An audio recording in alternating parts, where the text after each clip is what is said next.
여러분 안녕하세요. 2학기 통합과학 첫 수업 시작해 보도록 하겠습니다. 첫 번째 우리 3단원에 대해서 우리 진도를 한번 나가보도록 할 건데요. 변화와 다양성, 화학 변화에 대해서 먼저 오늘은 다뤄보도록 하겠습니다. 오늘은 딱 화학 반응까지만 해보고요. 다음 시간에 산화 환원, 여러분 좀 어려워하는 내용 다음 시간과 세 번째 수업까지 그렇게 이번 주는 산화 환원이 주로 중요한 내용이 되겠네요. 오늘 하진 않을 거고요. 오늘은 이제 지구와 생명의 역사를 바꾼 화학 반응에 대해서 조금 간단하게 알아볼 예정입니다. 어렵지 않아요. 교과서 여러분들 있으면 교과책 핀 채로 한번 들으면 좋을 것 같네요. 자, 맨 처음에 169페이지 보도록 하겠습니다. 제목 보면 지구와 생명의 역사를 바꾼 화학 반응이라고 나와 있어요. 화학 반응에 대해서 간단히 그 위에 써놨는데요. 화학 반응이란 건 이런 얘기를 합니다. 물질을 이루는 원자나 이온 사이에 화학 결합이 끊어지거나 재배할, 바뀐다는 얘기죠. 그래서 처음의 상태와 전혀 다른 화학적 성질을 갖는 물질로 변화하는 것을 우리는 화학 반응이라고 한다. 그래서 제목 그대로 지구와 생명의 역사를 바꾼 화학 반응, 어떤 반응들이 있었다라는 거겠죠? 한번 책 읽어보도록 하겠습니다. 지구와 생명의 혁신적 변화, 교통수단과 통신수단의 변화가 우리 삶을 변화시켰는데, 그 요즘 얘기고, 옛날부터, 고대 과거부터 어떻게 바뀌어 왔는지, 어떤 변화가 있었는지 한번 알아볼 거예요. 나와 있죠, 여기? 광합성, 철의 재련, 화석연료의 이용, 또 광합성 나오면 바로 이어져서 나와야 되는 거예요, 여러분들. 앞에서 계속 공부했던 얘기들인데, 광합성, 호흡 계속 나오죠? 여기, 그래서 간단히 또 기록을 해놨습니다. 페이지가 조금 조잡한데 여기 지금 여러분들 써놓은 게 아무래도 선생님이 지워가면서 쓰려면 시간이 오래 걸리다 보니까 한 번에 기록을 해놨어요. 중간중간 만약에 여러분들 기록을 해야 될 것 같으면 스페이스바 눌러서 멈추고 기록을 하면 좋을 것 같습니다. 맨 처음에 교과서 맨 위에부터 볼게요. 왼쪽 위에 이쪽 보면은 광합성, 그리고 여기 철, 재련, 산업혁명 이런 식으로 나와 있어요. 위에서부터 광합성과 호흡부터 먼저 알아볼 겁니다. 맨 처음 페이지 한번 읽어볼게요. 광합성이 없었다면 현재 지구가 어쩌고저쩌고 나와 있죠. 광합성이 굉장히 중요한 역할을 했는데 그거에 대한 설명을 이 부분에서 한번 기록을 해놨어요. 차례대로 설명해 줄 겁니다. 자, 현재로부터 약 38억 년, 한 25억 년 전 지구 역사상 이제 광합성을 최초로 시작한 생물이 있어요. 걔를 남세균 혹은 뭐 남조류 등등 이렇게 표현을 합니다. 근데 교과서에는 보면은 사이아노박테리아라는 게 나와 있어요. 선생님 뭐 다릅니까? 한다고 물어본다면 다르지 않아요. 남세균이라는 거는 말 그대로 남색을 얘기하거든요. 파란 색깔. 여기 사이아노박테리아라고 나와 있는 게 사이안 박테리아야. 이거 그냥 발음 그대로 읽은 게 사이아노박테리오, 사이아노박테리아, 뭐 시아노박테리아 등등 그렇게 읽어요. 그러니까 이거를 영어를 그냥 한자를 써놓은 거야 그대로.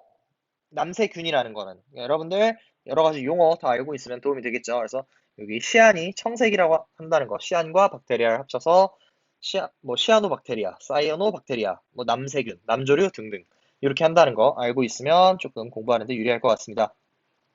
하여튼 그런 이제 광합성이 있었어요. 원시 바다에 이 남세균이라는 애들이 출현을 했습니다. 남세균이라는 애들이 세균이 출현해가지고 걔네가 산소를 이용해서 최초로 지구 역사상 최초로 광합성을 시작했어요. 광합성 과정 여러분들 기억나요? 여기 기록해놨습니다. 염록체가 있으면 염록체에서 빛 에너지, 채너지라고 썼네요. 에너지를 이용해서 이산화탄소와 물로 포도당 산소를 만드는 반응이죠. 이산화탄소와 물을 이용해서 포도당과 산소를 만든다. 호흡은 거꾸로 포도당과 산소를 이용해서 이산화탄소, 물이 생성되고 에너지가 발생하는 거죠. 광합성과 호흡에 대해서는 당연히 알고 있어야 되고, 자, 하여튼 그 과정을 이용해서 어떻게 이제 원시 바다부터 어떻게 시작을 했는지 다시 한번 설명해 볼게요. 원시 바다 수십억 년 전, 약 38억 년 전부터 뭐 25억 년 사이 시생두대라고 합니다. 그냥 추정이에요. 그때부터 해가지고 남세균이라는 애들이 산소를 가지고 광합성을 했어요. 그러니까 그 당시 있던 남세균들은 주로 바다에 있었거든요. 당시에는 육지에 있지 않았어. 그러니까 육상 생물들이 없었고요. 이 남세균이 최초의 생물이라고 보면 될 것 같아. 광합성을 하니까 여러분들 산소가 어떻게 될까? 여기 포도당과 산소를 만든다 그러잖아. 산소의 비중이 굉장히 늘어나겠죠. 당시 대기에는 지금 대기랑 구조가 좀 달라. CH4나 NH3, 메탄과 암모니아가 굉장히 많았는데 남세균이 광합성을 하기 시작하면서 산소가 어떻게 돼요?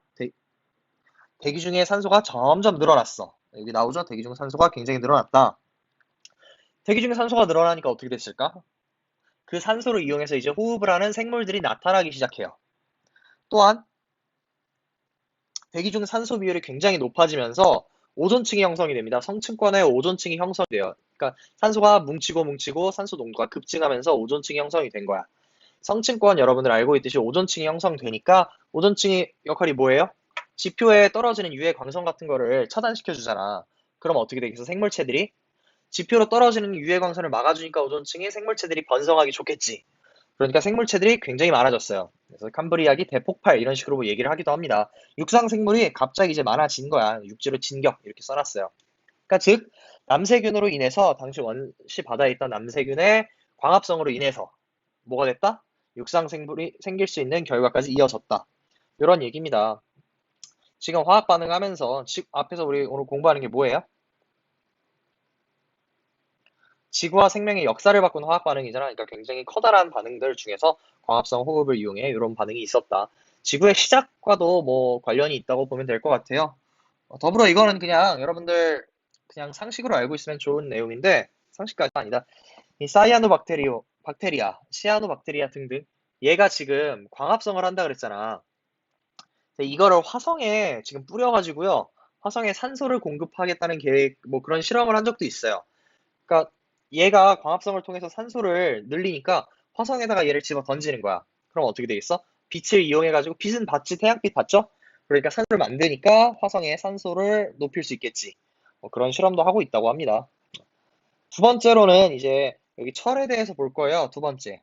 여기 보면 되는데 여러분들 철에 대해서 한번 생각해 보세요. 우리 주변에 철골 구조라던가 뭐 아파트 혹은 건물들 보면 철 주로 빨갛죠. 녹슬어 있는 경우를 굉장히 많이 봤을 거야. 그래서 뭐 파상풍 위험하다 그러고 맨날 그러잖아. 그러니까 철이라는 애들은 사실 얘들아 일반적으로 그냥 철 딱 Fe 그렇게 존재하지 않아요. 철은 반응성이 굉장히 강하기 때문에 반응성이랑 나중에 설명할 건데 주로 다른 애들이랑 반응을 한 상태로 결합해 있어. 그러니까 순수한 철을 우리가 얻기 위해서는 그걸 재련을 해야 돼. 여기 재련이 나와 있죠? 광석을 녹여서 광석에 함유된 순수한 금속을 얻는 일련의 과정. 그러니까 순수한 철을 얻기 위한 과정을 거쳐. 그렇게 해서 철을 만들어내야 돼요. 근데 그 과정이 조금 복잡한데 여기 나중에 설명해 줄 거야. 이따 프린트하면서 한번 알아볼 거예요. 볼게. 철이 없다면 우리 지금 철이 없으면 당연히 못 살겠죠? 뭐 옛날에 여러분들 그 한국사 공부하면 맨날 나오는 게 청동기 시대, 철기 시대 이런 거 나오잖아. 거기서 철기 시대가 지금 철을 재련하면서 시작된 게 철기 시대예요.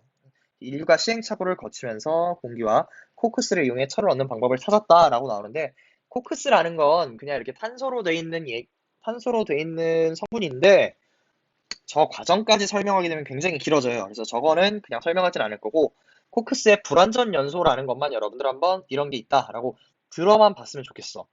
완전 연소랑 불완전 연소라는 게 있어요. 완전 연소라는 건 산소를 이용해서 확 태웠을 때, 걔를 완전히 반응을 시켰을 때 완전 연소라 그러고, 불완전 연소는 산소가 적게 해서 반응을 시키는 걸 불완전 연소라 그래.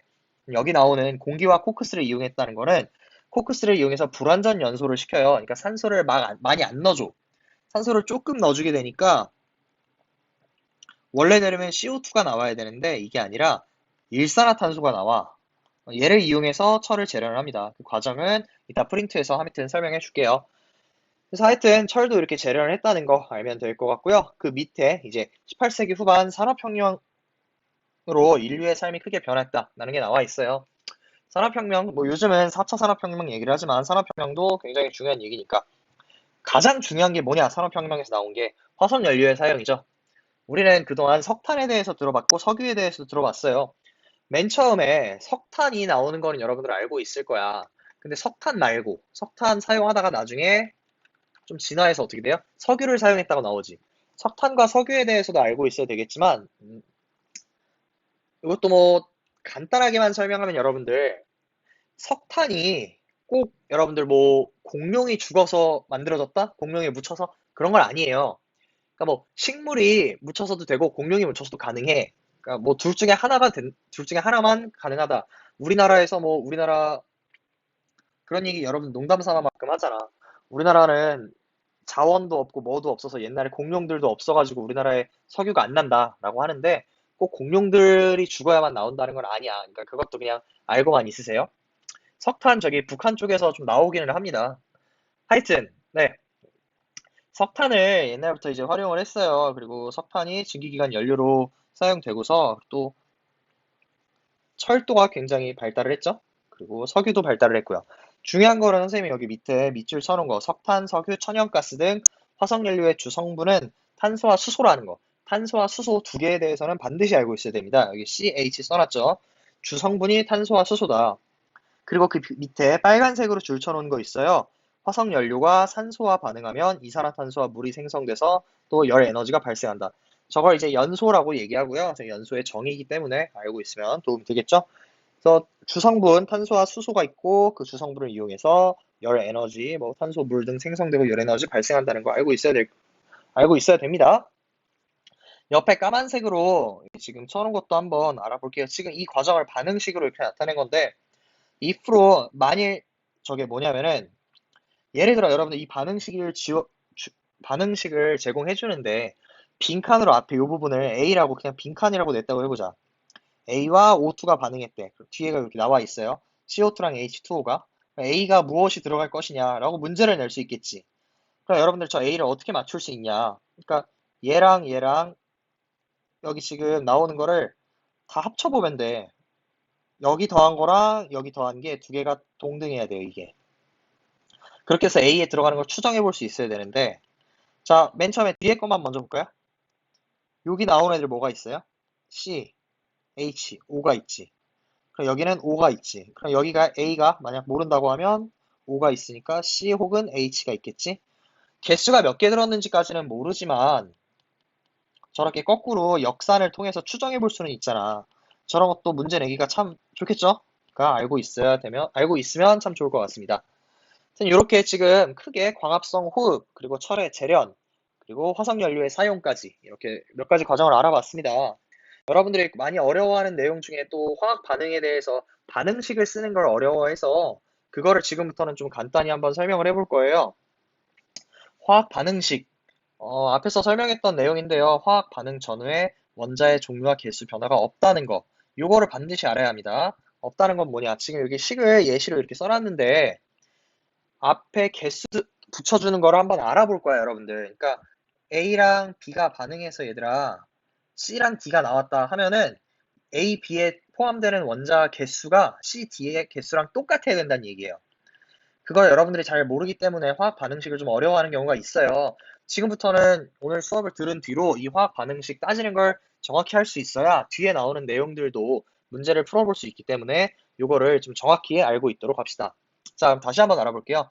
화학 반응이 일어난 뒤에 전후, 그러니까 앞에 부분과 뒤에 부분의 원자의 종류와 개수가 동일해야 돼. 첫 번째 거 먼저 보겠습니다. CH4, 메탄과 산소를 반응시킬게요. 그러면 여기 이산화탄소와 물이 나왔어. 그런데 얘들아 한번 개수를 좀 따져볼게요. 여기 CH4에 H4, H가 4개 있어요. 뒤에 볼까? 여기 H. 2개밖에 없죠. 앞에 4개가 있기 때문에 뒤에 2개가 어떻게 돼야 돼? 2개를 4개로 만들어줘야 돼. 그렇다고 얘를 우리는 H4, O 이런 식으로 쓰진 않잖아. 저런 건 없잖아. 그럼 어떻게 돼요? 개수를 맞춰주는 거예요. 앞에 숫자 2를 써주면 여기 EH2가 되니까 총 4개가 되겠지, H가. 그치? 앞에 4개랑 똑같죠? 그럼 저렇게 써주면 돼. 간단하죠? EH2가 됐어. 그럼 어떻게 돼요? 여기는 산소가 지금 E5가 됐네?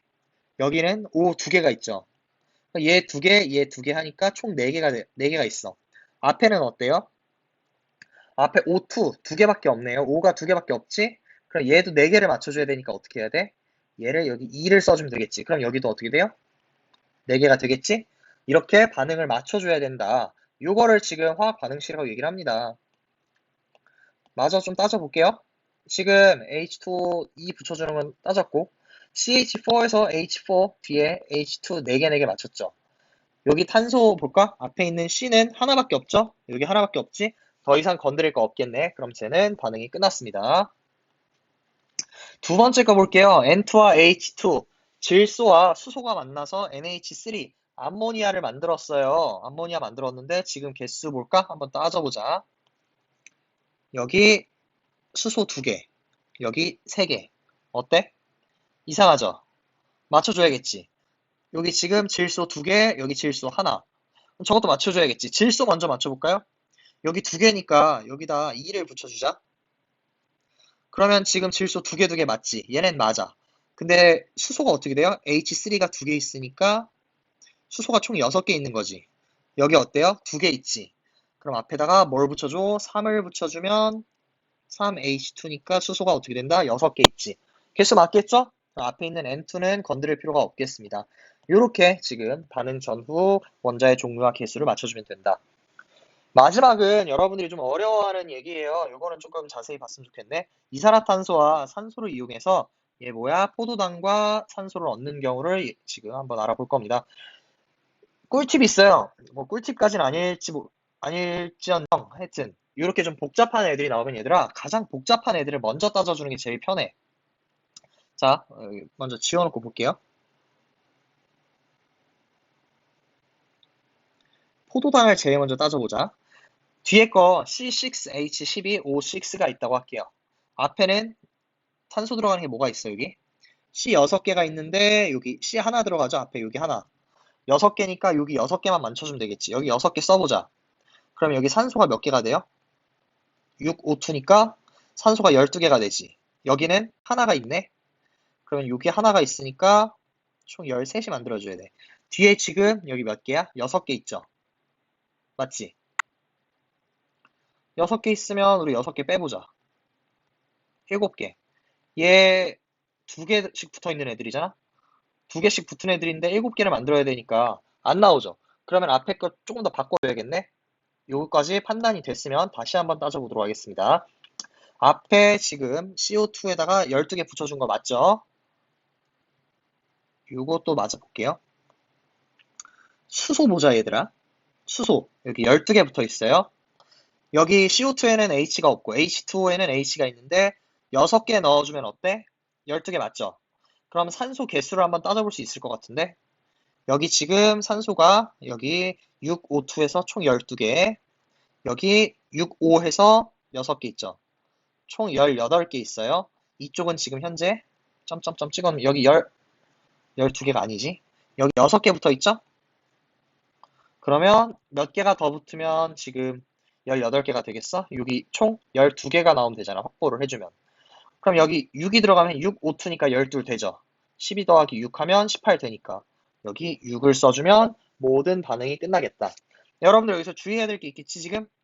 5투라 그래서 여기 12이라 그래서 여기다 12를 쓰는 게 아니에요.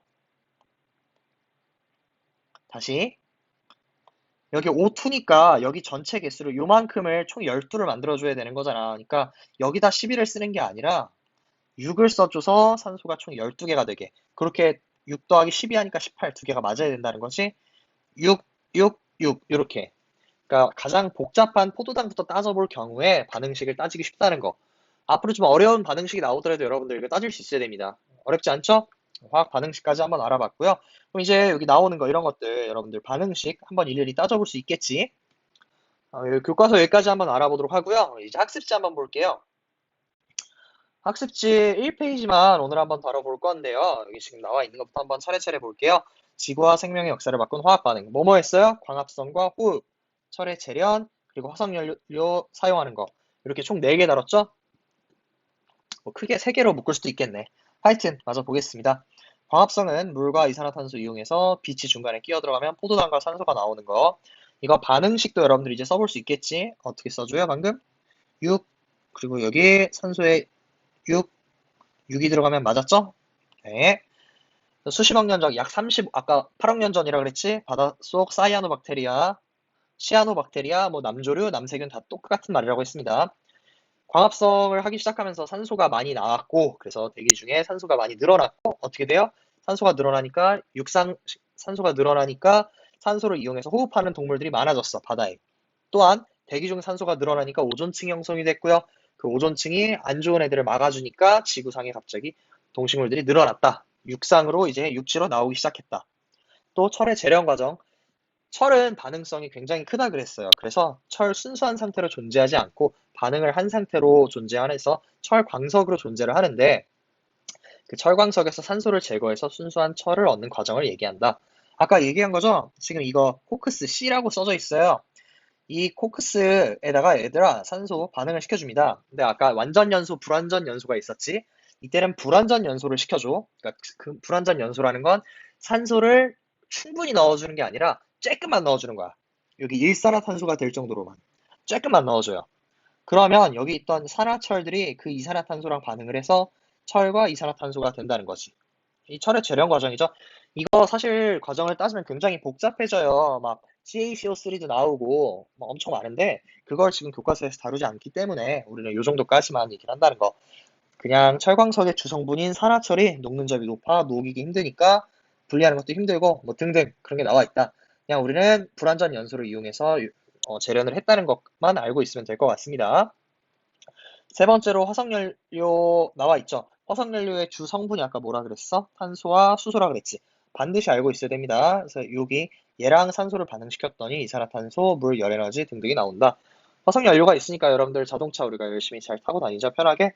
앞으로 뭐 전기에너지를 차차 쓴다고 하지만 하여튼 우리 화학변화, 지구와 생명의 역사를 바꿨던 굉장히 거대한 역사적인 반응들을 따져보면 이 정도로 따질 수 있을 것 같다. 라는 얘기예요. 오늘 공부한 내용들이 막 그렇게 어려운 내용은 아닌데 반응식 따지는 거 여러분들 조금 집중해서 봐야 될 것 같아요. 다음 시간에는 이제 좀 여러분 어려워하는 산화환원이라는 걸 한번 해볼 거야. 이 부분이 조금 정의도 애매하고 여러분들 좀 어려워하는데 어렵지 않게 잘 선생님이 설명을 해줄 테니까 다음 시간에 한번 수업 해보도록 하겠습니다. 오늘은 여기까지 하도록 할게요. 모두 고생 많았습니다.